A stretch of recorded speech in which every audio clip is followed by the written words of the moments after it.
ప్రభు మాకు మరొక దినాన్ని ఇలాంటి ప్రభు దినపు ఆరాధన మాకు దయచేస్తున్నందుకు మీకు వందనాలు.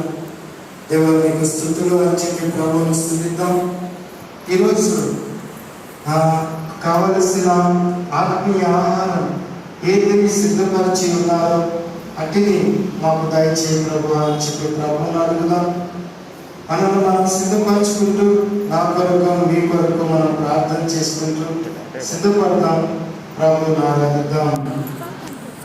మనమందరం కూడా ఒక క్షణం దేవుని అడుగుదాం. తనలోంచి కన్నుసి ప్రతి ఒక్కరు కూడా దేవుని యొక్క వాక్యం కోసం ప్రార్థన చేసుకుందాం. నా కొరకు ప్రార్థన చేద్దాం, మీ కొరకు ప్రార్థన చేసుకుంటూ సంఘమంతా విలువలందరూ ఆశీర్వదించబడేలాగా దైవ సన్నిధిలో మనం ప్రార్థన చేసుకుంటూ ప్రభు సన్నిధిలో మనం సిద్ధపడదాము.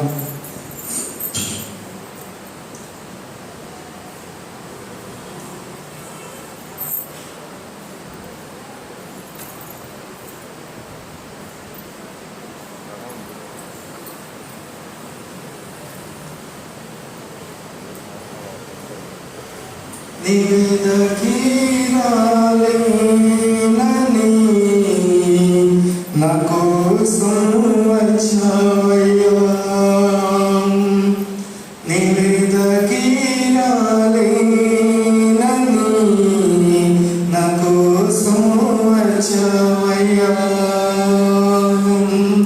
నా జీవం యేసయ్యా, నా సర్వం యేసయ్యా, నా ప్రాణం యేసయ్యా, నా ధ్యానం యేసయ్యా, నా ధ్యానం యేసయ్యా.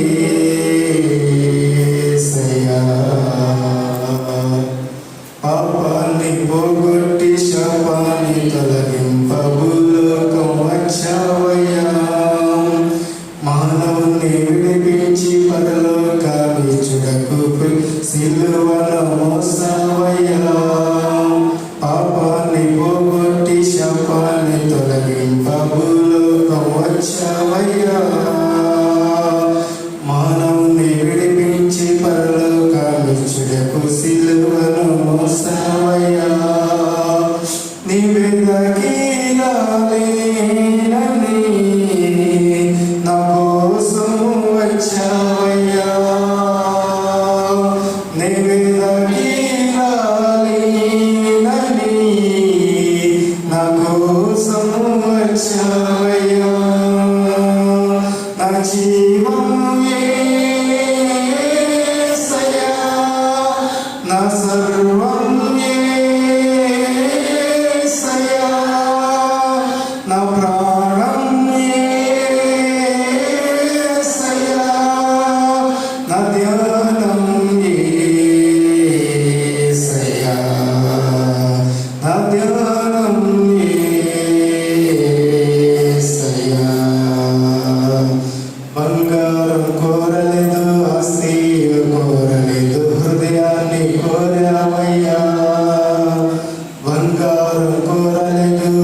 పరలోక దేవా, మహోన్నతుడా, మీ ఘనమైన నామమునకు స్తోత్రములు చెల్లిస్తూ ఉన్నాం.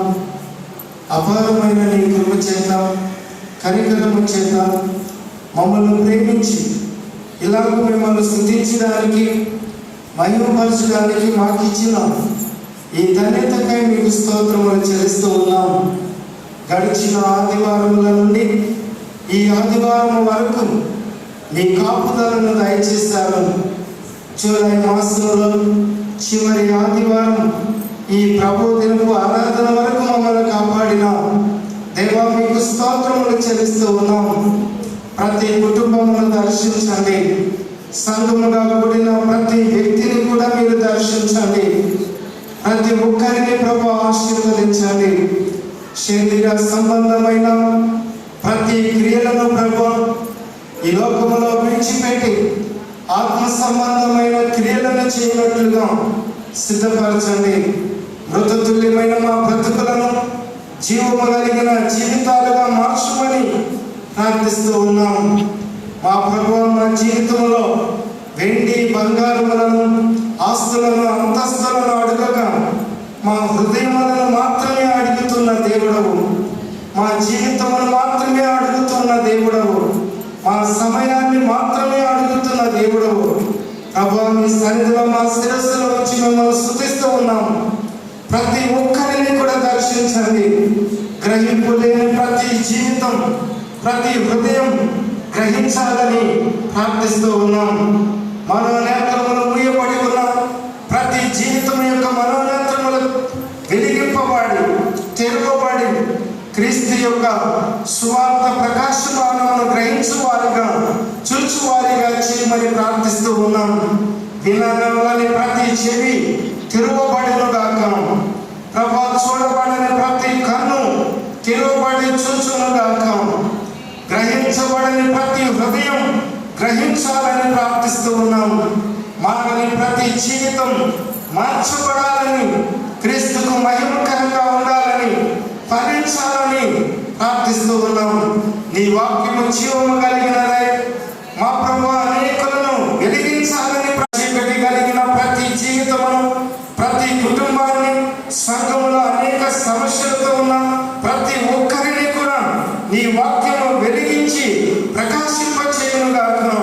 కొండ మీద ఉన్నటువంటి పట్టణం వలె ప్రతి జీవితం కూడా క్రీస్తుకు మహిమార్థమైనటువంటి సాధనముగా విలసిల్లాలని, వెలిగి ప్రకాశించాలని ప్రభా, మీ సన్నిధానంలో ప్రార్థిస్తూ ఉన్నాం. మీ దాసుడైన నన్ను కూడా మీ ఆత్మ చేత మీరు నింపండి. మా ప్రభా, నా మాటలు గాక నీ మాటలు, నీ స్వరం నన్ను మొదలుకొని కడమవారిగా కూర్చున్న ప్రతి ఒక్కరి వరకు శబ్దయంత్రం ద్వారా వినే ప్రతి హృదయానికి మీరు అనుగ్రహించండి. క్రీస్తు శిలువ రక్త ప్రోక్షణలో పునరుద్ధాన బలము విజయమునందు ఈ లోకముల యొక్క మరణ బలం విరిచివేయబడును గాక.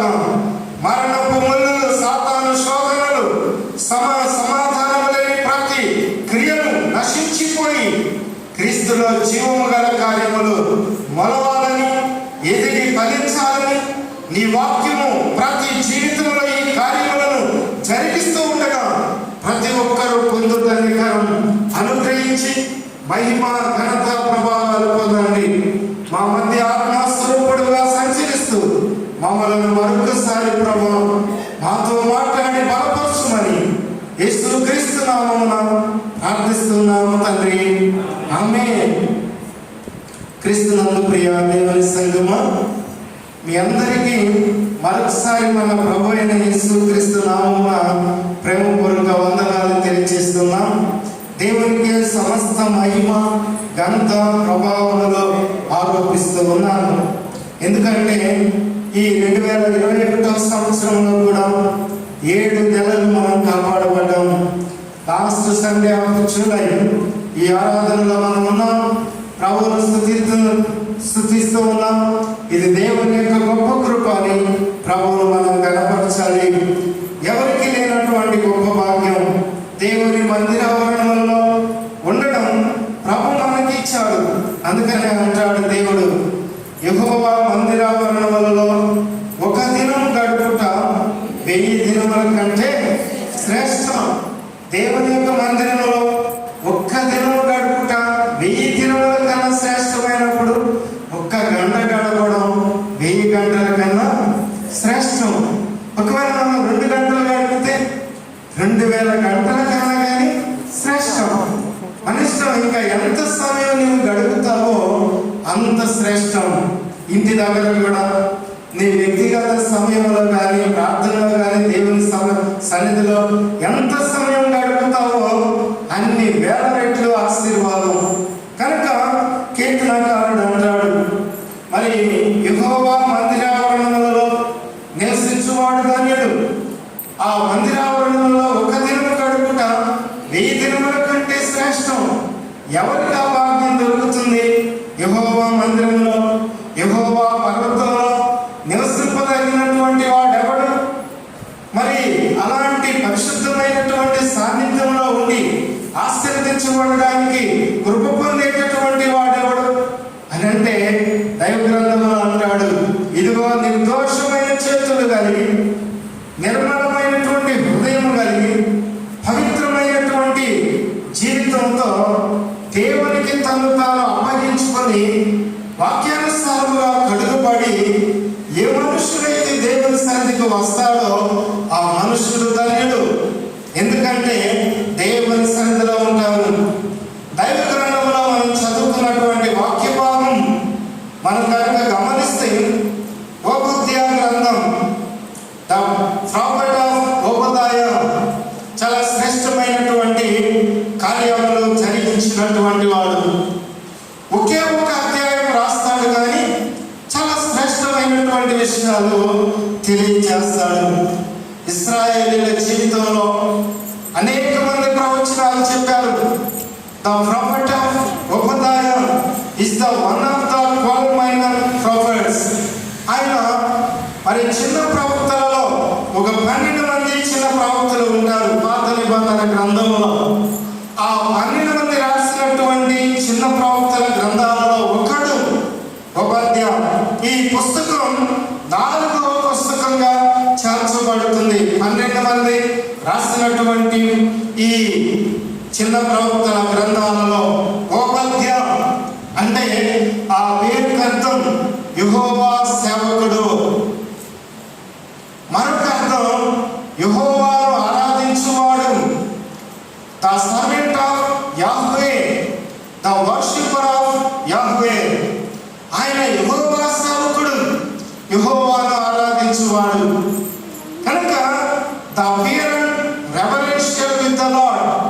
దేవుని సన్నిధిలో ఎలా ఉంటాడంటే భయభక్తులు కలిగినటువంటి సేవకుడు. నిజంగా ఓబద్యా 21 వచనమే రాస్తాడు. ఒకే అధ్యాయం ఉంటుంది, 21 వచనాలే ఉంటాయి, కానీ శ్రేష్టమైనటువంటి మాటలు చెప్తాడు. The judgement of lord, Jehovah తీర్పు ఎలా ఉంటుంది ఇది.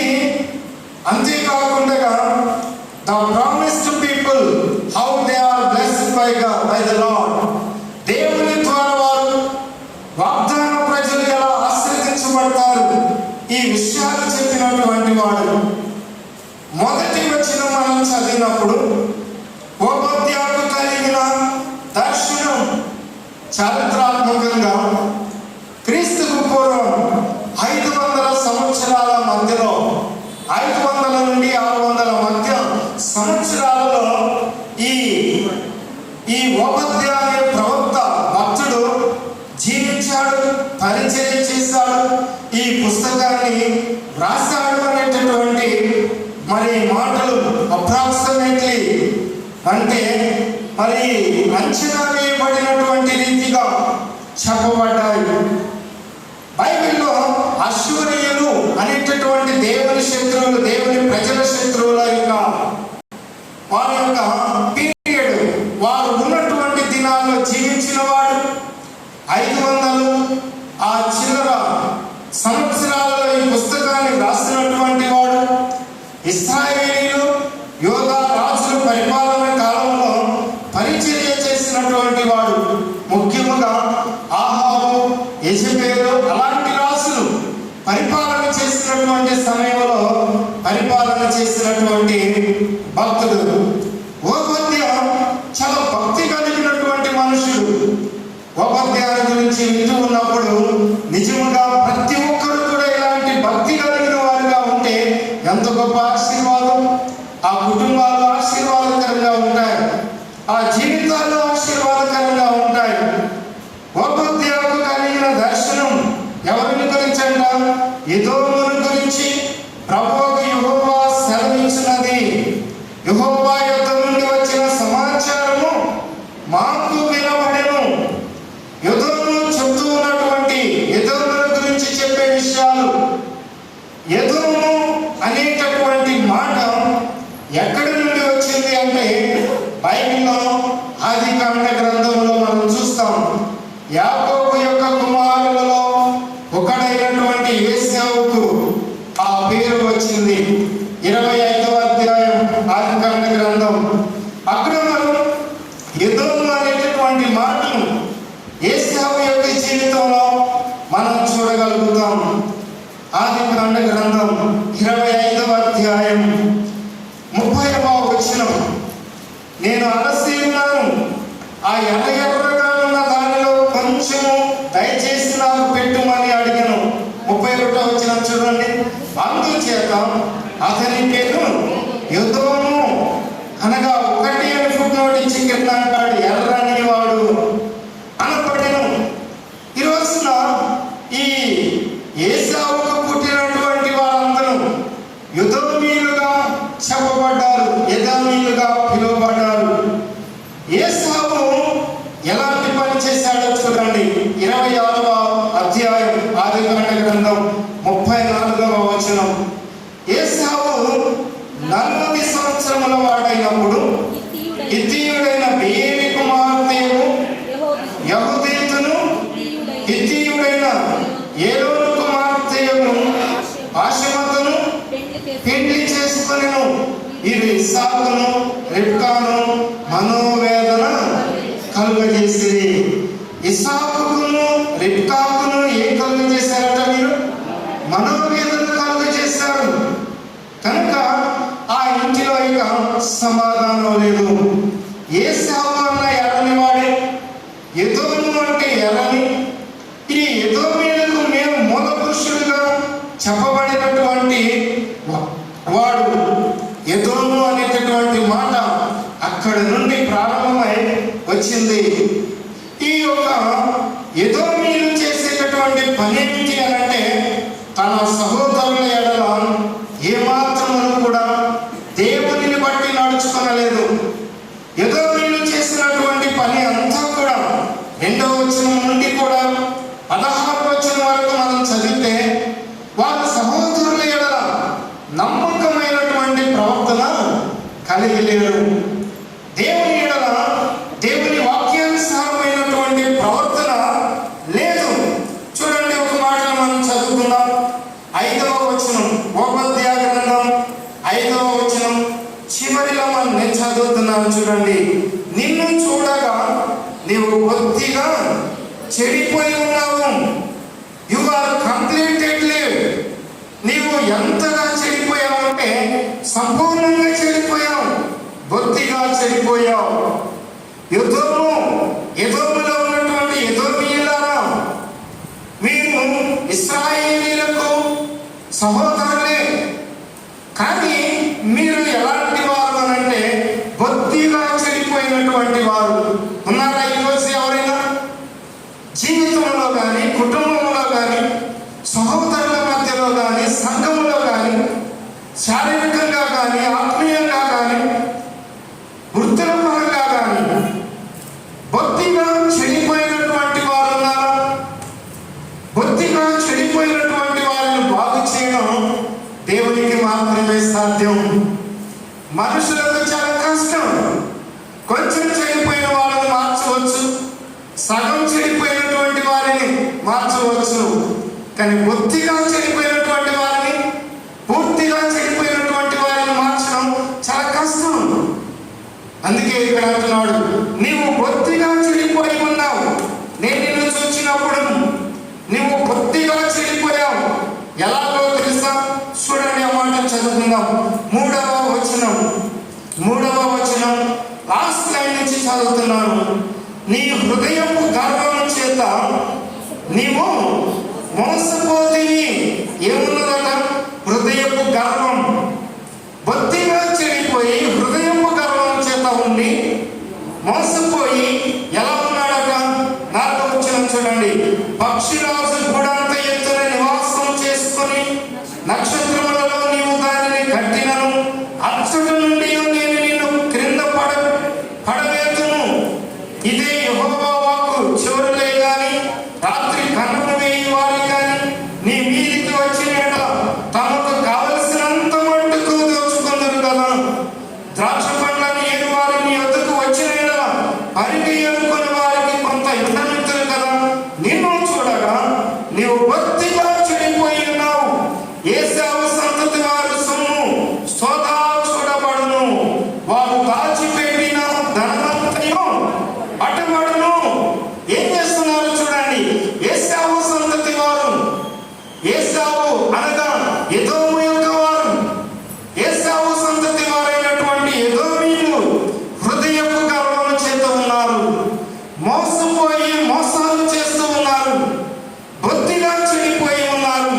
ఇంకా అంటున్నారు వారి యొక్క గర్వం ఎంతగా పెరిగిపోయిందంటే ఆకాశమునంతే అంతగా వారి గర్వము ఎదిగిపోయిందనమాట.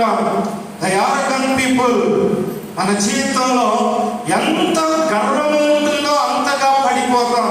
అందుకని అంటాడు నాశనములకు ముందుగా ఏం నడుస్తుందంట? గర్వము నడుస్తుంది. ఎప్పుడైనా మన జీవితంలో ఒకవేళ ఎదిగినా ఎదగకపోయినా, డబ్బున్నా లేకపోయినా, ఆస్తి ఉన్నా లేకపోయినా గర్వం మాత్రం ఉండకూడదు. ఈ లోకంలో నీకు ఏది ఉన్నా ఏది లేకపోయినా గర్వం లేకుండా చూసుకోవాలి. నీ హృదయాన్ని పాడు చేసేది, నీ జీవితాన్ని కడమట్టు కూడా పడగొట్టేటటువంటిది గర్వము. ఎదోమీయులు పతనం అవడానికి కారణం వారి జీవితంలో గర్వం, హృదయపు గర్వం. అంతేకాదు బొత్తిగా చెడిపోయేవారు, దేవునికి దూరస్తులైపోయారు. ఏశావు ఎలాగైతే దూరం అయిపోయాడో, భ్రష్టుడైపోయాడో, తిరిగి ఏశావు యొక్క జీవితంలో మనం హెబ్రీయులకు రాసిన పత్రికలో చదువుతాం. ఏశావు ఎలాంటి స్థితికి వెళ్ళిపోయాడు దేవుని నుండి దూరం అయిపోయి అని అంటే తిరిగి ఎంత ఏడ్చినా పొందలేనటువంటి స్థితికి వెళ్ళిపోయాడట. 12వ అధ్యాయం 16వ వచనం చూడండి. ఆ మాటను మనం చదువుకుంటాం. దేవుని యొక్క సన్నిధిలో హెబ్రీయులకు రాసిన పత్రిక 12:16. ఒక పూట కూటి కొరకు తన జ్యేష్ఠత్వపు హక్కును అమ్మివేసిన ఏశావు వంటి భ్రష్టుడైనను వ్యభిచారి అయినను ఉంటేనేమో అని జాగ్రత్తగా చూసుకున్నాడు. ఏశావు తరువాత ఆశీర్వాదము పొందబడి కన్నీళ్లు విడిచుచు దానికోసం శ్రద్ధతో వెతికినను మారు మనసు పొందని అవకాశం దొరకక విసర్జింపబడిను. ఎలాంటి వాడుగా ఉన్నాడట? దేవుడే విసర్జిస్తే, దేవుడే విడిచిపెడితే నిన్ను బాగు చేయగలిగినటువంటి వాడు ఎవడు? ఏశావు సమయం ఉన్నంత వరకు కూడా యూజ్ చేసుకోనలేదు. ఏమాత్రం కూడా సమయాన్ని ప్రయోజనకరంగా తాను ఉపయోగించుకోలేకపోయాడు. కనుక ఆ సమయం అంతా కూడా వేస్టెడ్గా ఉపయోగించాడు, వ్యర్థంగా ఉపయోగించాడు. సహోదరి, సహోదరుడా, దేవుడిచ్చిన సమయాన్ని నీవు వ్యర్థం చేసుకుంటున్నావా? వ్యర్థం చేసుకుంటే పోగొట్టుకుంటున్నావు. దేవుని యొక్క ఆశీర్వాదాన్ని పోగొట్టుకుంటున్నావు. జీవితంలో ఎన్నో దేవుని యొక్క ఆశీర్వాదాలు కోల్పోతున్నావు. జీవితంలో ఎన్నో మెట్టులు ఎక్కవలసినటువంటి నీవు, అభివృద్ధి పొందవలసిన నీవు, జీవితంలో విస్తరించవలసిన నీవు అక్కడనే ఆగిపోతున్నావు. కారణం ఏంటో తెలుసా? దేవుడిచ్చిన సమయాన్ని వ్యర్థం చేసుకుంటూ ఉన్నావు. వ్యర్థమైనటువంటి పనుల చేత, మాటల చేత కాలాన్ని వెళ్ళబుచ్చుతూ ఉన్నావు. Don't waste time. అది మన జీవితంలో ఎల్లప్పుడూ కూడా మనం నేర్చుకోవాలి. Don't waste God's time. దేవుని యొక్క సమయాన్ని ఇంకా నీవు వ్యర్థం చేయకూడదు. అందుకని ఈ మాట అంటాడు, వ్యర్థముగా నీవు దేనిని కూడా చేయొద్దు, సమయము పోతే మరలా నీకు తిరిగి రాదు. ఏమి పోయినా నీవు తిరిగి సంపాదించుకోగలవు, కానీ 3 మాత్రం సంపాదించుకోలేవు. రక్షణ సమయంలో రక్షణ పోగొట్టుకున్నా తిరిగి పొందలేవు. నీవు బ్రతికున్నప్పుడు నువ్వు చేయవలసినవి, పొందవలసినవి నీవు చేయకపోతే నీ ప్రాణం పోయిన తర్వాత నీవేది కూడా చేయలేవు. 3వదిగా, సమయాన్ని నీవు ఎంత పోగొట్టుకుంటావో దానిని మరలా తిరిగి పొందలేవు. రక్షణ పొందలేవు, సమయము పొందలేవు, నీ ప్రాణాన్ని కూడా తిరిగి పొందలేవు. అందుకని రక్షణ పొందే సమయంలో రక్షణ పొందాలి, సమయాన్ని ఉపయోగించుకోవాల్సిన సమయంలో ఉపయోగించుకోవాలి. ఆ తర్వాత అంటున్నాడు, ఇదిగో నీ ప్రాణం ఉన్నప్పుడే, ఆరోగ్యం ఉన్నప్పుడే, నీవు చేయగలిగినప్పుడే, తిరగగలిగినప్పుడే చేయవలసినవి నువ్వు చేయాలి. యేసయ్య ఏం చేశాడంట? సమయం ఉన్నప్పుడల్లా వ్యర్థం చేశాడు. చేసినవన్నీ కూడా దేవునికి వ్యతిరేకంగా చేశాడు. ఉన్నారా అలాంటి వారు? చేసేటటువంటి పనులన్నీ దేవునికి వ్యతిరేకంగా, మాట్లాడేటటువంటి మాటలన్నీ దేవునికి, వాక్యానికి వ్యతిరేకంగా. ఒకవైపు దేవుని సమయాన్ని వ్యర్థంగా ఉపయోగిస్తూ వారి పనులన్నింటినీ, వారి కార్యములన్నింటినీ, మాటలన్నింటినీ వ్యర్థమైనటువంటి వాటితో దేవుని కోపంలో రగులుకునేటటువంటి రీతిలో ఉపయోగించుకుంటున్నావా? అయితే నేను ఎదోము అలానే చేశాడు, యేసేపు అలానే చేశాడు.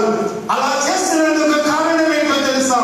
ఇదిగో ఒక సమయం వచ్చింది ఎదోముకు, యేసేపుకు ఒక సమయం వచ్చినప్పుడు యేసేపు కన్నీళ్లు విడుస్తున్నాడు. అయ్యో, నేను చేసినటువంటిది పాపం, నా సమయాన్ని వ్యర్థం చేస్తున్నాను.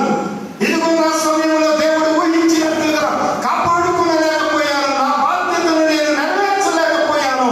ఈరోజు నాకు పశ్చాత్తాపం కావాలి, మరలా నాకు ఆశీర్వాదం కావాలి, మరలా నేను దేవుని యొక్క వాగ్దానములోనికి రావాలి ఆలోచించాడు.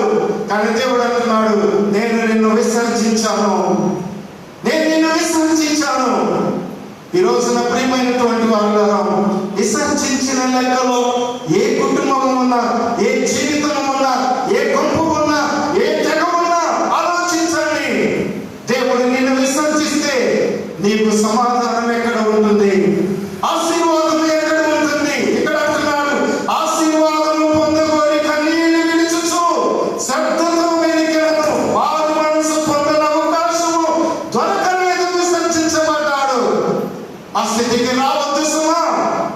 ఆ స్థితి ఒకవేళ దేవుడు నీ ముందు ఉందని మరొకసారి ఈరోజు ఏదో వీళ్ళని హెచ్చరించినట్లుగా నిన్ను కూడా, నన్ను కూడా హెచ్చరిస్తున్నాడేమో. ఈరోజు ఈ హెచ్చరికను కడిచివరి పెడతావా? ఆ తర్వాత దేవుడు సమయం లేకుండా ఏడ్చే రోజు రాకముందే పశ్చాత్తాపడుతున్నా దేవుని సన్నిధిలో కన్నీళ్లు పెట్టేటటువంటి దినం రాకముందుగానే మనం చేయాల్సినటువంటి పని, ఇదిగో ఆ సమయానికి వెళ్ళకుండా దేవుని ఎందుకు రావాలి? ఇదిగో ఈ మాట అంటున్నాడు కదా, ఈ యేసేపు యొక్క ప్రజలు అనగా ఎదోమీయులు చేసినటువంటి పని ఏమిటి అంటే, వారు చేసినటువంటి ప్రతి పనికి కూడా 7వ వచనం చివరిలో అంటాడు చూడండి. ఉపద్యాయ గ్రంథం 1వ అధ్యాయం 1వ అధ్యాయం కనుక 7వ వచనం చివరి లైన్ చూడండి. ఎదోము నాకు వివేచన లేకపోయాను. ఎదోము ఎందుకు ఈ పనులను చేసిందట? చూడండి, ఆ మాట అంటున్నాడు, వివేచన లేదు, జ్ఞానులు లేరు. అక్కడ వివేచన లేకుండా వారందరూ కూడా నిర్మూలమైపోయి, జ్ఞానులు నాశనమైపోయి ఉన్నారు. వివేచన లేనటువంటి వారు ఏం చేశారట? చూడండి, ఈ మాటలు మనం చూద్దాం.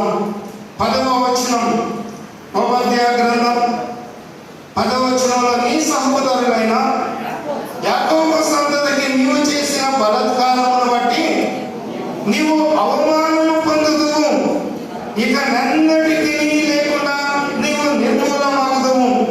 నీవు పగవాడవై నిలిచిన దినమందు, పరదేశులు వారి ఆస్తిని పట్టుకుని పోయిన దినమందు, అన్యులు గుమ్మములోనికి చొరబడి యెరూషలేము మీద చిట్లు వేసిన దినమందు నీవు వారితో కలిసి కొంటివి కదా.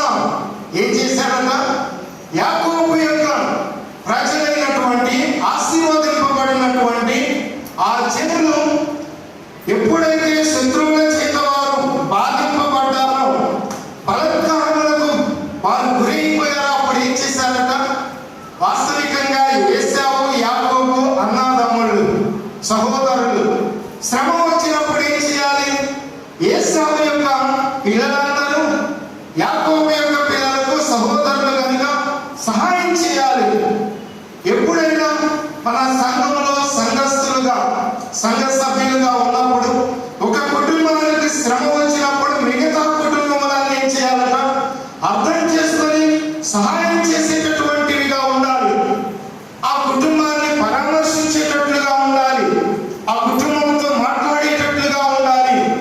ఈ రోజున మన జీవితంలో ఇక్కడ అంటాడు, ఆ శ్రమానుభవం వచ్చినటువంటి సమయమున నీవు వారితో కలవలేదు, నీ సహోదరులతో కలవకుండా ఎవరితో కలిశాడట? యెహోవాకు విరోధులుగా వచ్చిన శత్రువులతో నీవు కలుసుకుంటివి. ఉన్నారా? ఎలాంటి వారైనా, ఏ పరిస్థితుల్లోనైనా నీ సహోదరులు శ్రమ పడుతున్నప్పుడు వారిని శ్రమ పెట్టి అన్యులతోనూ శత్రువులతోనూ కలవకండి. సాధ్యమైతే నీ సహోదరులకు మాత్రమే మేలు చేయండి, లేదా వారి కోసము ప్రార్థన చేయండి. కానీ వీరు చేస్తున్నటువంటి పని ఏంటో తెలుసా? శత్రువులతో కలిసి వారి వలె వీరు కూడా వీరి మీద పడి వీరి యొక్క సొమ్మును కొల్లబెట్టి దోచుకొని వారికి అపకారమును, ద్రోహాన్ని చేశారు. ద్రోహం అనేటటువంటిది చాలా భయంకరమైనటువంటిది. దేనికైనా దేవుడు క్షమాపణ ఇస్తాడు, కానీ ద్రోహమునకు మాత్రం క్షమాపణ లేదు. అందుకని యూదా ఇస్కరియోతు ఏం చేశాడంట? స్వామి ద్రోహం చేశాడు, గురుద్రోహం చేశాడు. ఇదిగో ద్రోహికు యూదా ఇస్కరియోతు. ఆ 12 మంది శిష్యుల యొక్క లిస్టులో కనుక మనం చదివితే ద్రోహి యొక్క యూదా ఇస్కరియోతు అక్కడ ఉన్నాడు. ఎవరికి ద్రోహం చేశాడట? తన యొక్క ప్రభు అయినటువంటి యేసునకే ఆయన ద్రోహం చేశాడు. ఇక్కడ ఏశావు ఏం చేస్తున్నాడట? తన సహోదరులకు ద్రోహాన్ని చేస్తూ ఉన్నారు. ఇదిగో నీవు అలాంటి పని చేశావు. 12వ వచనం చూద్దాం, చెప్పండి. నీ సహోదరుని శ్రమానుభవ దినము చూచి నీవు ఆనందమును తగదు. యూదా వారి నాశన దినమున వారి స్థితిని చూచి నీవు సంతోషింపబడదు. నా జనుల ఆపత్తినమున నీవు వారి గుమ్మములోనికి చొరబడతగదు. వారి ఆపత్తినమున నీవు సంతోషపడచ్చు, వారి బాధను చూడతగదు. వారి ఆపత్తినమున నీవు వారి ఆస్తిని పట్టుకొన తగదు. వారిలో తప్పించుకుని వారిని సంహరించుటకు అడ్డత్రోవలలో నీవు నిలువతగదు. శ్రమ దినమందు అతనికి శేషించిన వారిని శత్రువుల చేతికి అప్పగింపతగదు. యెహోవా దినము అన్యజనులందరి మీదకి వచ్చుచున్నది. అప్పుడు నీవు చేసినట్లే నీకును చేయబడును. నీవు చేసినదే నీ నెత్తి మీదకి వచ్చును. నీవు నీ సహోదరుల ఎడల, యూదా వారైన నా ప్రజల ఎడల ఏది చేశావో జాగ్రత్త సుమాదాన్ని ఆలోచించు. ఎప్పుడైనా మనం జీవించేటప్పుడు అన్నదమ్ముల పిల్లలైనా, అక్కా చెల్లెల పిల్లలైనా, సంఘ సహోదరులైనా, కొన్నిసార్లు రక్త సంబంధం కంటే ఆత్మ సంబంధం అన్నిటికంటే కూడా మిన్నైనటువంటిది కనుక, ఇదిగో ఆత్మ సంబంధమైన సహోదరుల ఎడలనైనా, రక్త సంబంధికులుగా ఉన్న సహోదరుల ఎడలనైనా నీవు ద్రోహం చేయ తగదు. వారు ఆపదలో ఉన్నప్పుడు, శ్రమలో ఉన్నప్పుడు, శత్రువుల చేత బాధింపబడుతున్నప్పుడు సాధ్యమైతే సహాయం చేయి, లేదా వారి కొరకు ప్రార్థన చేయి. వారిని బలపరిచేటటువంటి పనులను మాత్రమే చేయి. అలా చేయటం వలన, నీ సహోదరులకు నీవు మేలు చేయటం వలన దేవుడు నిన్ను జ్ఞాపకం చేసుకుంటాడు. నెహెమ్యా గ్రంథమును కనుక మనం చదివితే, ఇది ఖాళీగా ఉన్నప్పుడు నెహెమ్యా గ్రంథం అంతటిని చదవండి. నెహెమ్యా వారి సహోదరులైనటువంటి ఇశ్రాయేలీయులకు మేలు చేసేటప్పుడు అంటాడు, దేవా నిన్ను బట్టి నా సహోదరులైన ఇశ్రాయేలీయులకు ఈ మేలు చేశారు కనుక కృపతో నన్ను జ్ఞాపకములకు తెచ్చుకొనుము. సహోదరులకు మేలు చేసే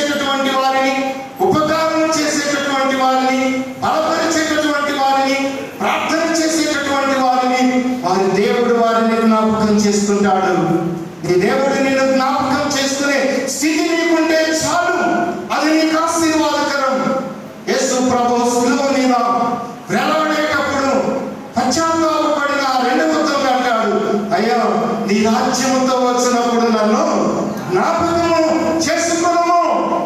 దేవుడు జ్ఞాపకం చేసుకునేటటువంటి క్రియలు చేస్తే, దేవుడు జ్ఞాపకం చేసుకునేటటువంటి జీవితాన్ని జీవిస్తే, దేవుడు జ్ఞాపకం చేసుకునేటటువంటి ఆత్మీయతను నీవు కలిగి ఉంటే చాలు, ఈ లోకంలో నీవు ఆశీర్వదించబడతావు.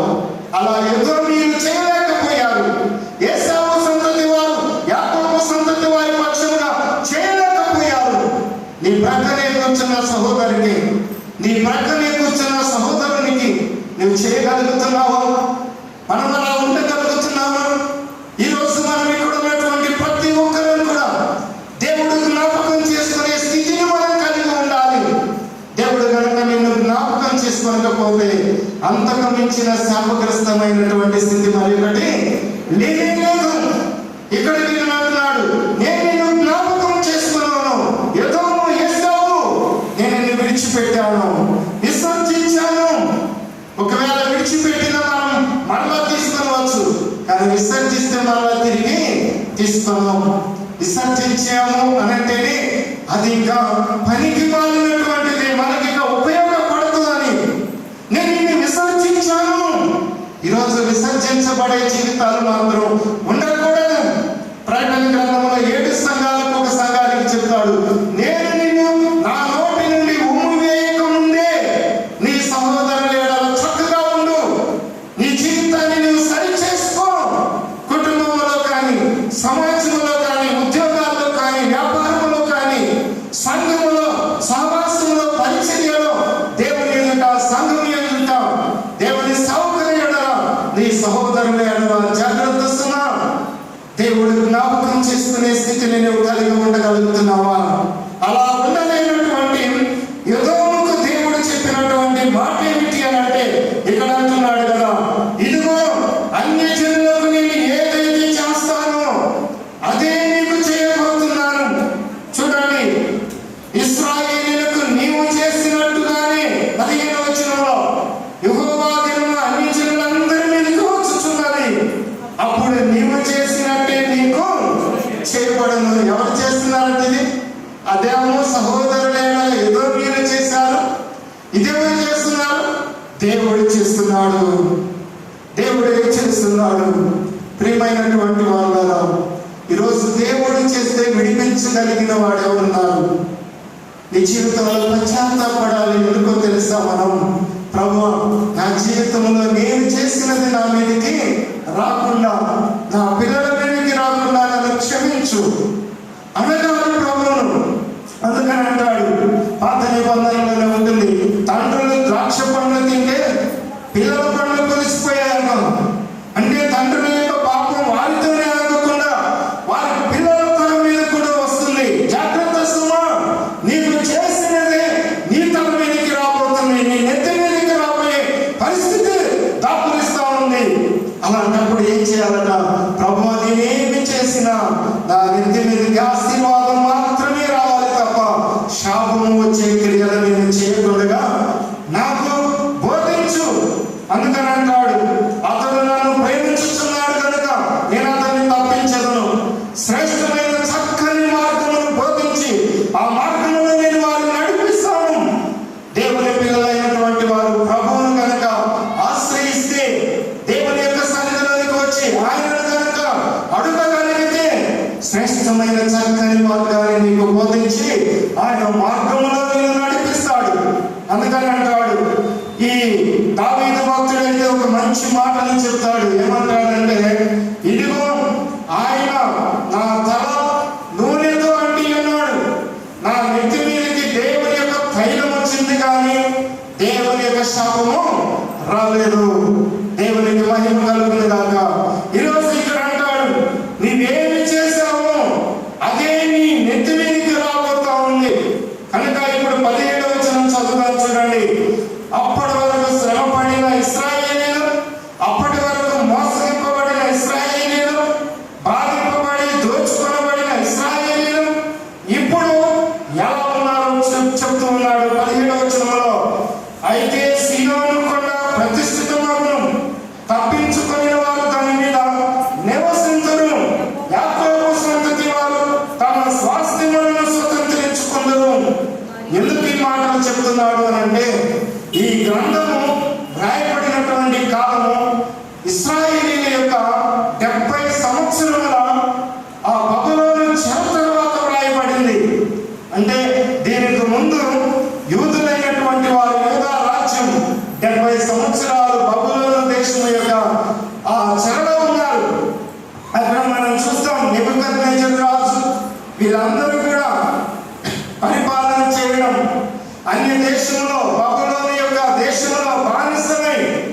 70 ఏళ్ళు అక్కడ నివాసం ఉన్నారు. కనుక ఇక్కడ అంటాడు, ఈ బాబిలోనియన్ క్యాప్టివిటీ వాళ్ళ జీవితంలో ఒక శ్రేష్టమైనటువంటి పాఠం. అది దాంతో the best lesson for the last people. అదొక మంచి పాఠమై ఉంది. అప్పుడు వారు పశ్చాత్తాపడి వస్తారు. ఆ సమయంలో ఆ 70 సంవత్సరాలు వారు శ్రమ పడుతుంటే, ఆ 70 సంవత్సరాలు వారు బాధపడుతుంటే, ఈ ఎదోమీయులు చేసిన పని ఏంటో తెలుసా? వారికి సహాయం చేశారు. ఎవరికి? శత్రువులైనటువంటి వారికి, బాబిలోనీయులకి. వీరిని బాధించినటువంటి వారికి, శత్రువులకు సహాయం చేసి వీరిని ఇలా చేశారు. ఇప్పుడు అంటున్నాడు కదా, ఇదిగో వారికి ప్రతిష్ఠితమైన సియోను కొండను ఇస్తున్నాను. సియోను కొండ అనేటటువంటిది యెరూషలేములో ఉన్నటువంటిది, the old city of the Jerusalem. చాలా పేరెన్నిక కలిగినటువంటి ద ఫేమస్ మౌంట్. ఈ యొక్క మరి సియోను కొండ అనేటటువంటిది చాలా ప్రత్యేకమైనటువంటిది ఇశ్రాయేలు యొక్క అనుభవంలో. కనుక ఈ సియోను కొండ ఆనాటికి ఈనాటికి కూడా చారిత్రాత్మకమైనటువంటిది. దేవుని మందిరం కట్టబడినటువంటిది, దేవుని ప్రజలకు ఆశ్రయ స్థానంగా ఉన్నటువంటిది. అంతేకాదు రాబోయేటటువంటి మరి దినముల్లో కూడా మరి ఇది ఒక ప్రత్యేకమైనటువంటి స్థానాన్ని కలిగి ఉండబోతా ఉంది. అయితే ఇక్కడ అంటున్నాడు, సియోను కొండ మీద వారికి నేను ఏం చేస్తున్నానో తెలుసా? నివాసం ఇస్తున్నాను. తప్పించుకున్నటువంటి వారు దాని మీద నివసిస్తారు. ఈ సియోను కొండ వారి కోసం నేను ప్రతిష్ఠిస్తున్నాను. Dedicated mount, dedicated place. సియోను కొండ అనేటటువంటిది దేవుడు ప్రతిష్ఠించిన స్థలం. అందుకనే దేవుని ప్రజలైనటువంటి వారు, యాకోబు ముఖ్యంగా అంటాడు, ఇది దేవుడు ఉన్నటువంటి స్థలం. ముఖ్యంగా ఇది దేవుడు ఉన్నటువంటిది. అది నాకు తెలియకపోయినే కనుక బేతేల్ దేవుడు ఉన్నటువంటి స్థలం ఇది. మళ్ళా రెండోసారి అంటాడు, దేవుడు ఉన్నటువంటి స్థలం, దేవుడు ప్రతిష్ఠించబడిన స్థలం ఇది. నూనె పోసి రాయి మీద ప్రతిష్ఠించిన స్థలం ఏది? బేతేల్, దేవుడు ఉన్నటువంటి స్థలం. ఇక్కడ అంటున్నాడు కదా, సియోను కొండను నేను ప్రతిష్ఠిస్తున్నాను వారి కోసం. దేవుడు ప్రతిష్ఠించిన స్థలంలో మనం ఆశీర్వదించబడతాం. ప్రియమైనటువంటి వారులారా, దేవుని ప్రజలందరూ కూడా కూడుకోవలసిన స్థలం దేవుడు ప్రతిష్ఠించిన స్థలం. ఈరోజు మనం దేవాలయాలు వాస్తవికంగా ఫిజికల్ దేవాలయాలకు ఉన్నటువంటి ప్రయారిటీ ఏంటి అని అంటే the dedicated place of gathering church. అది మనం ఎప్పుడు కూడా మనం జ్ఞాపకం చేసుకోవాలి.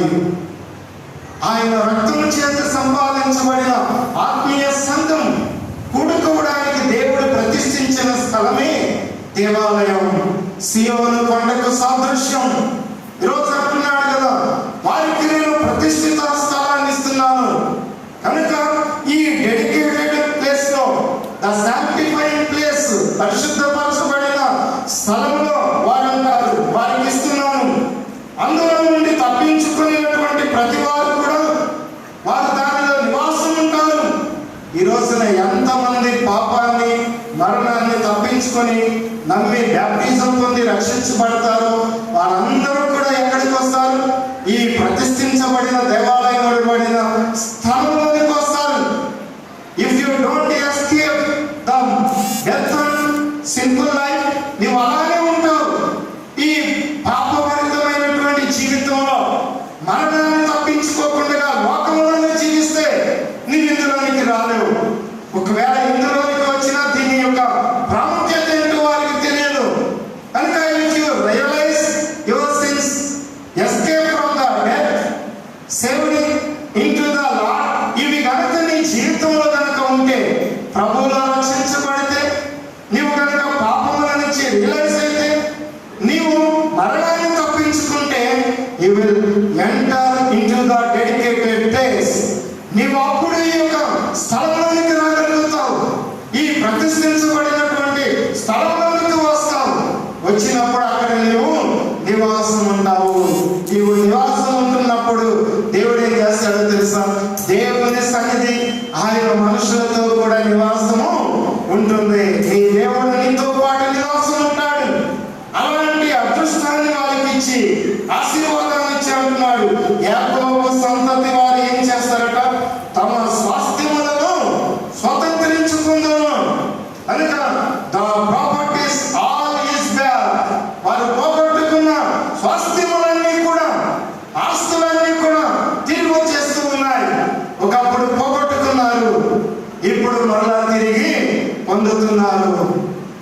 పిల్లలు కొన్నిసార్లు వారి అవిధేయత వలన కొన్ని ఆశీర్వాదాలు పోగొట్టుకున్నా, కొన్ని దీవెనలు పోగొట్టుకున్నా సమయంలో వారు పశ్చాత్తాపపడవలసిన సమయంలో పశ్చాత్తాపడినప్పుడు దేవుడు ఏం చేస్తాడో తెలుసా? వారి మీద కనికరం చూపి వారిని మరలా నిలవబెట్టి వారు పోగొట్టుకున్నవి మొత్తం కూడా మరలా తిరిగి ఇస్తాడు. నువ్వు పోగొట్టుకున్నావు, ఎన్ని పోగొట్టుకున్నావో అవన్నీ కూడా మరలా తిరిగి పొందుతావు. యూదా వారు 70 సంవత్సరాలు మొత్తం పోగొట్టుకున్నారు. ఆఫ్టర్ ద 70 years కనుక వారు ఆ 70 సంవత్సరాల తర్వాత ఆల్ ఈస్ గెటింగ్, వారన్నీ కూడా పొందుతున్నారు. ఈరోజు నీ జీవితంలో ఎన్నో పోగొట్టుకుని ఉంటావు. నీ యొక్క మాటల వలన, నీ జీవితం వలన, అతి తప్పి ప్రవర్తించడం వలన, అనుకోని విధంగా మాటిచ్చి లేకపోతే మోసపోయి పోగొట్టుకుని ఉంటావు. కానీ దేవుడు అంటున్నాడు కదా, నా యందు విశ్వాసం ఉంచితే మరలా నేను క్షమించి మరలా తిరిగిస్తాను నీకు అవి. ఈరోజు నీకు ఏవైతే కావాలో దేవుడు అన్ని కూడా తెలుసు. నీకు కావలసినవన్నీ కూడా ఆయనకి ముందే తెలుసు. యూదా వారు అడగలేదు, ప్రభువా అప్పుడు మమ్మల్ని దోచుకున్నావని తిరిగి వేయాలని చెప్పి అడగలేదు. కానీ దేవుడు అంటున్నాడు, వారు పోగొట్టుకున్న ప్రతిదీ నేను ఇస్తాను. యుద్ధము చేసేటటువంటి నీకు చేసేటటువంటి పని ఏంటో తెలుసా? నిన్ను శిక్షిస్తూ వారు చేసేటటువంటి పనిని చూడండి ఏమంటాడు. ఈ మాటను మనం గమనిద్దాం. 18వ వచనం దయచేసి ఇక్కడ 19వ వచనం చదువుకుందాం. క్లుప్తంగా మనకు దక్షిణ దిక్కున నివసించు వారైన యూదా వారు ఏం చేస్తారో తెలుసా? ఏశావు యొక్క పర్వతములను స్వతంత్రించుకుందరు, మైదానమందు వారు ఫిలిస్తీన్ల దేశమును స్వతంత్రించుకుందరు, మరియు ఎఫ్రాయిమీల భూములను షోమ్రోను వరకు చేరిన పొలములను వారు స్వతంత్రించుకుందరు, బెన్యామీనీయులు గిలాదు దేశమును స్వతంత్రించుకుందరు. ఇట్లాగూ వారందరూ కూడా అన్ని స్వతంత్రించుకుంటూ వస్తూ 21వ వచనం చూడండి. మరియు ఏశావు యొక్క కొండకు తీర్పు తీర్చుటకై సీయోను కొండ మీద రక్షకులు పుట్టుదురు, అప్పుడు రాజ్యము యెహోవాదే అగును. ఇప్పటి వరకు కూడా శత్రురాజు యొక్క స్వాధీనంలో ఉంది కనుక ఏమనుకుంటున్నావు నీవు? ఇంకా వాళ్ళదే రాజ్యం, వాళ్ళదే అధికారం అనుకుంటున్నావేమో. లేదు, నా ప్రజలకు బుద్ధి వచ్చిన తర్వాత, తిరిగి వచ్చిన తర్వాత వారిని నేను నిలవబెడుతున్నాను. మునుపటి కంటే అధికమైనటువంటి మేలను నేను వారికి ఇస్తున్నాను. దీనికి ముంగుర్తుగా ఒక మంచి మాటను ప్రవక్త మాట్లాడుతూ అంటాడు. ఇర్మియా గ్రంథంలో ఆ మాట అంటాడు, రాబో దినములలో మీకు మేలు కలిగే దినములే కానీ హాని కలిగే దినములు అన్నటువంటి ఆ మాట నెరవేరుస్తూ అంటాడు కదా. ఇక్కడ వారి స్వాస్థ్యములన్నిటినీ స్వతంత్రించుకుంటూ ఏమంటారు ఇక్కడ? ఏశావు సంతతి వారి యొక్క భూములను ఎవరు స్వతంత్రించుకుంటున్నారో చూడండి. దక్షిణ దిక్కున నివసించే యూదా వారు ఏశావు యొక్క పర్వతములను స్వతంత్రించుకుంటారు. అన్యులతో పాటుగా ఫిలిస్తీన్లది వారు మరి స్వతంత్రించుకున్నట్లుగా, గిలాదు దేశాన్ని స్వతంత్రించుకున్నట్టుగా, సెరాపాదు అనేటటువంటి దానిని స్వతంత్రించుకున్నట్టుగా, ఇవన్నీ కూడా స్వతంత్రించుకున్నట్లుగా ఏశావు యొక్క సంతతి వారి స్వాస్థ్యములన్నిటినీ దక్షిణ దిక్కులో ఉన్నటువంటి యూదా వారు స్వతంత్రించుకుంటున్నారు. దక్షిణ రాజ్యం అనేది యూదా రాజ్యం. సదరన్ కింగ్డమ్ అనేటటువంటిది యూదాకు, అంటే బెన్యామీను, ఎఫ్రాయిం, ఈ యొక్క యూదా బెన్యామీను గోత్రాలకు ఇవ్వబడినటువంటిది. మరి యాకోబుకున్నటువంటి ఏశావు యొక్క పిల్లలు ఎదోమీయులుగా చెప్పబడితే, యాకోబు యొక్క పిల్లలందరూ కూడా ఇశ్రాయేలీయులుగా, యూదా వారుగా చెప్పబడ్డారు. వారిలో యోసేపు యొక్క 2 కుమారులు, బెన్యామీను గోత్రం, ఎఫ్రాయిము గోత్రం, ఇద్దరు కూడా వేరవుతారు. బెన్యామీను గోత్రం యూదా వారిలో కలుస్తుంది, ఎఫ్రాయిమీలు ఈ ఇశ్రాయేలీలో కలుస్తారు. ప్రియమైనటువంటి వారిలో దేవుడు ఆశీర్వదించిన ప్రజలలో ఉండడం ఆశీర్వాదం. ఇక్కడ అంటాడు, వారు అన్యులను స్వాధీనపరుచుకునేటప్పుడు నీవు వారికి ఏం చేశావట? ద్రోహం చేశావు. కాబట్టి కర్రల చేత మోసపోయి వారిని మోసపుచ్చి దోచుకున్నావు కనుక, శత్రువులతో చేతులు కలిపి వారికి నువ్వు ద్రోహం చేశావు కనుక, బొత్తిగా చెడిపోయి వారి శ్రమలో ఉన్నప్పుడు, బాధపడుతున్నప్పుడు, బలహీనులుగా ఉన్నప్పుడు వారిని బట్టి నువ్వు సంతోషించి ఆనందించి వారిని నువ్వు శ్రమ పెట్టావు కనుక ఇప్పుడు ఏం చేయబడుతుందో తెలుసా? నీ స్వాస్థ్యములన్నీ కూడా దేవుని ప్రజలకు అప్పగింపబడుతున్నాయి. వారు స్వతంత్రించుకుంటారు. ఇంకా అంత మాత్రమే కాదు, ఇదిగో నీకు the day of judgement day నేను నిర్ణయించాను. The Lord has appointed the day of the judgement. దేవుడు తీర్పు దినాన్ని నిర్ణయించాడు. ప్రియమైనటువంటి వారులారా, ఎవరు చూస్తున్నారు అని చెప్పి అనుకుంటామట.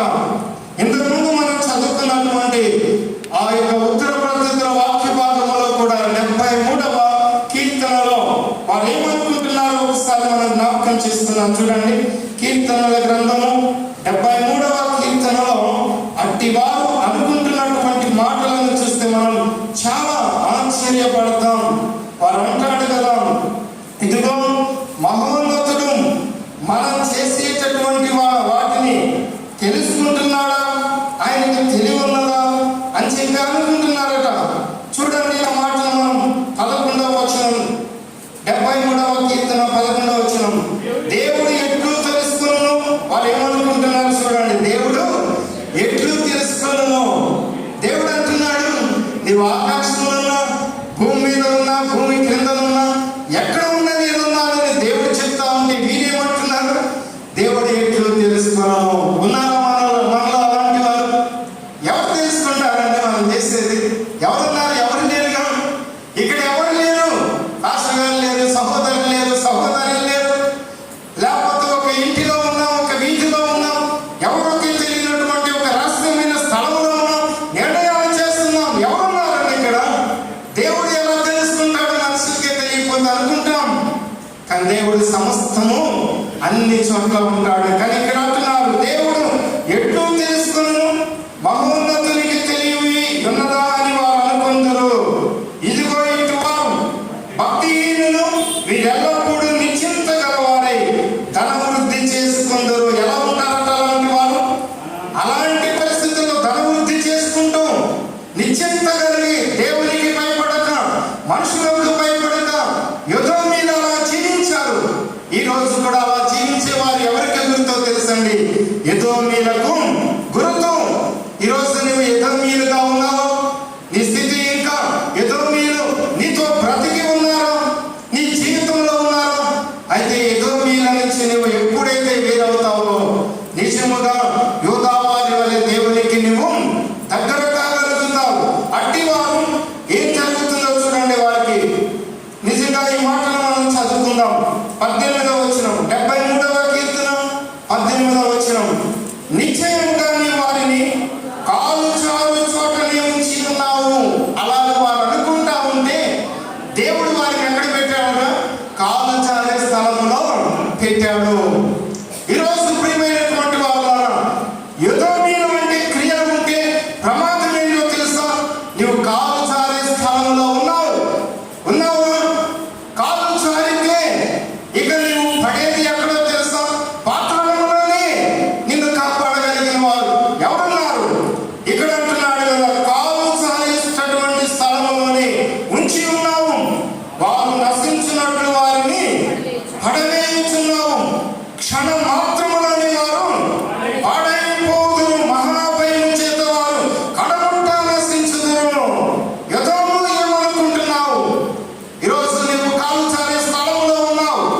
దేవుడు ఏమాయను అనుకున్నావు కదా, దేవుడికి ఎట్లు తెలుసు అనుకుంటున్నావు కదా, మహోన్నతునికి తెలివి ఉందా అనుకున్నావు కదా. ఈరోజు నీవు ఉన్నటువంటి స్థలం చూడు, కాలు జారి పడిపోయి పాతాళంలో నశించిపోయి ఒక్క క్షణంలో నశించిపోయేటటువంటి చోట నీవు ఉన్నావు. ఇదిగో నీకు తీర్పు దినం అలా ఉంది. ఇప్పుడు యూదా వారిలో నుంచి ఎవరు వస్తున్నారట? రక్షకులు పుడుతున్నారు. అలా రక్షకులు పుట్టి పుట్టి పుట్టి రాజులు వచ్చి వచ్చి వచ్చి ఏమైపోయిందో తెలుసా? తెలుసా? ఆఖరికి ఆ యూదా గోత్రముల నుండి రాజుల కాలం అంతా నశించిపోయిన తర్వాత వారు వచ్చి అక్కడ 430 సంవత్సరాలు ప్రభువును ఆరాధిస్తూ ఉండగా 400 సంవత్సరాలు వారిని ప్రార్థన చేయనిచ్చాడు దేవుడు. 430 సంవత్సరాలు వారిని ఎదురు చూడనిచ్చాడు దేవుడు. ఆ తర్వాత ఒకే ఒక శాశ్వతమైన ప్రకటననిచ్చాడు. కన్యక గర్భవతి అయి కుమారుని కనును, ఆయనకు యేసు అని పేరు పెట్టెదవు. యేసు అనగా రక్షించేటటువంటి వాడు, రక్షకుడు అని చెప్పి అర్థం. ఆ రక్షకుడు ఎందుకు వచ్చాడో తెలుసా? తన ప్రజలను వారి పాపముల నుంచి విమోచించడానికి రక్షకుడుగా వచ్చినటువంటి ఆ ప్రభు ఇదిగో ఒక మంచి మాట అంటున్నాడు. పాపులను రక్షించుటకు క్రీస్తు యేసు లోకములకు వచ్చిన వాక్యము నమ్మదగినది, పూర్ణాంగీకారములకు యోగ్యమైనటువంటి దేవునై ఉన్నది. శాశ్వతమైన రక్షకుడు వచ్చాడు, బలను నాపించాడు.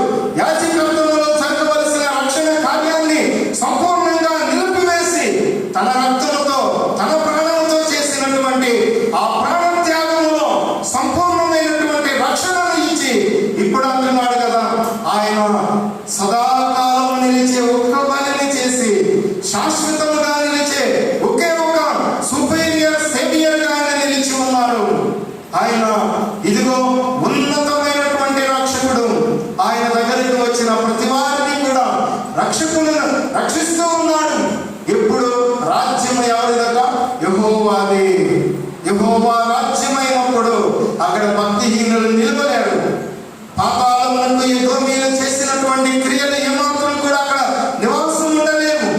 యెహోవా రాజ్యములో నీతిమంతులు, రక్షించబడిన వారు, దేవుని ప్రజలు, పరిశుద్ధులు, పరిశుద్ధత, దేవుని యొక్క వాక్యం మాత్రమే నివాసం ఉంటుంది. అక్కడ నీవు కూడా ఉండాలని దేవుని యొక్క ఉద్దేశం. యెహోవా రాజ్యములో యూదావారు ఉన్నారు. ఈ రోజున ఆ రాజ్యములో నీవు ఉంటావా? అందుకోసమే మనల్ని పిలిచాడు. అందుకని అంటున్నాడు, 7 ఏళ్ళు పరిశుద్ధుల విందు అయిపోయిన తరువాత, ఆ ధవల సింహాసనం తీర్పు, వైట్ థ్రోన్ జడ్జిమెంట్ అయిపోయిన తర్వాత సదాకాలం నిలిచే ఒకే రక్షించిన గొర్రెపిల్లని రక్షకుడు మాత్రమే అక్కడ ఉంటాడు. సదాకాలం అక్కడ మనం ప్రభుత్వం ఉంటాం. ఈరోజు ప్రియమైనటువంటి వారులారా, రాజ్యము యెహోవాది అయినప్పుడు ఎదోము కొట్టుకుపోయింది, యూదా రాజ్యం నిలిచింది. ఎందుకంటే దేవుని ఆశ్రయించారు కనుక, దేవుని ఎదుకు వచ్చారు కనుక. వస్తావా ఈరోజు? ఎదోము కొట్టుకుపోయినట్లుగా కొట్టుకుపోకుండా, పడిపోయినట్లుగా పడిపోకుండా, నశించిపోయినట్లుగా నశించిపోకుండా, తీర్పు తీర్చబడినట్లుగా తీర్పు తీర్చబడగా, యూదా వారు ఎలాగైతే యెహోవా రాజ్యములో ఉన్నారో అలా ఉంటావో? అందుకోసమే ప్రభువు నిన్ను పిలిచాడు. తలలో ఉంచి కళ్ళు మూసి ఉండగా ప్రార్థన చేస్తున్నాను.